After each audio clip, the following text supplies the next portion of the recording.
তুরস্কের পুরনো শহর ইস্তাম্বুলের সরু পাথরের গলিতে থাকত ১২ বছরের এক ছেলে ইউসুফ। তার বাবা ছিলেন এক সাধারণ চায়ের দোকানি, আর মা ঘরে বসে হাতে তৈরি কার্পেট বুনতেন। তাদের সংসার খুব ধনী না হলেও ভালোবাসায় ভরা ছিল। ইউসুফের একটা স্বপ্ন ছিল, সে একদিন বড় হয়ে এমন কিছু করবে যাতে তার বাবা মায়ের কষ্ট কমে যায়। কিন্তু কি করবে সে ঠিক বুঝে উঠতে পারত না। এক বিকেলে স্কুল থেকে ফেরার পথে সেই গ্র্যান্ড বাজারের কাছে এক অদ্ভুত পুরনো দোকান দেখতে পেল। দোকান ভর্তি রঙিন কাঁচের প্রদীপ ঝুলছে, লাল নীল সবুজ আলো ঝিলমিল করছে। দোকানের সামনে বসেছিলেন সাদা দাড়িওয়ালা এক বৃদ্ধ।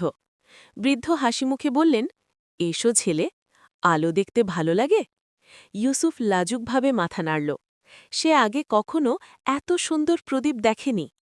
বৃদ্ধ একটি ছোট নীল কাঁচের প্রদীপ হাতে তুলে দিলেন, বললেন, এটা তোমার জন্য উপহার। ইউসুফ অবাক হয়ে বলল, কিন্তু আমি তো কিছু কিনিনি। বৃদ্ধ শুধু মৃদু হেসে বললেন, কখনো কখনো আলো উপহার হিসেবেই দেওয়া হয়। ইউসুফ প্রদীপটা নিয়ে বাড়ি ফিরল। রাতে সে প্রদীপটা জ্বালাতেই ঘর ভরে গেল নরম নীল আলোয়। সেই আলোতে পড়তে বসলে তার মন অদ্ভুত শান্ত হয়ে যেত। সে প্রতিদিন আরও মন দিয়ে পড়াশুনো করতে লাগল। মাস কেটে বছর হল। ইউসুফ স্কুলে প্রথম হতে লাগল।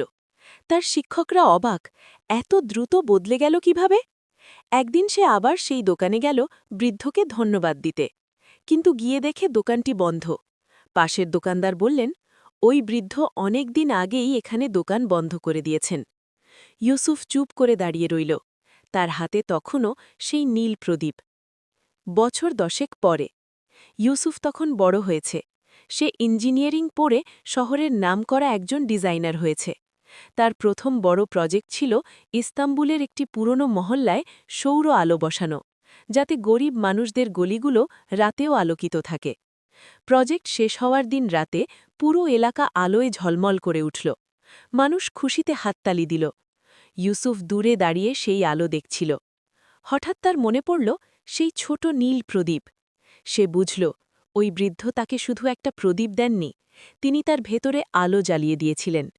সেই রাতেই ইউসুফ নিজের অফিসের সামনে একটি ছোট প্রদীপের দোকান খুলল, পুরোটাই দান প্রকল্প হিসেবে। দরজায় বড় করে লিখল, যে অন্ধকারে আছে সে এখানে এসে একটি আলো নিয়ে যেতে পারবে বিনা দামে। অনেক বছর পরে একদিন এক ছোট ছেলে এসে দোকানে দাঁড়াল, ঠিক যেমন করে একসময় ইউসুফ দাঁড়িয়েছিল।